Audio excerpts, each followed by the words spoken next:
Opisyal nang inilabas ang performance schedule ng Lollapalooza Chicago 2026 kung saan nakatakdang mag-perform ang P-pop group na SB19.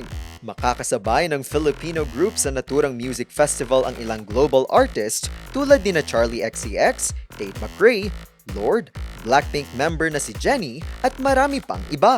Matatandaang noong March 17, agad naging usap-usapan online ang pagkakasama ng SB19 sa official lineup dahil sila ang kauna-unahang Filipino homegrown act na magpe-perform sa naturang International Music Festival.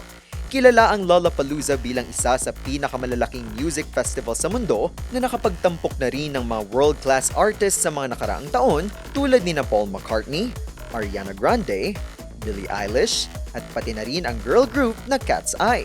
Dahil dito, mas lalong ikinatuwa ng mga tagahanga ang panibagong international milestone ng SB19. Isang patunay na patuloy nang nakikilala ang P-pop sa global stage. Sa ngayon, mas lalong inaabangan ng mga 18 ang nakatakdang Lollapalooza performance ng SB19 sa July 30 mula 3:30 hanggang 4:30 ng hapon sa Allianz Stage sa Grand Park, Chicago, USA.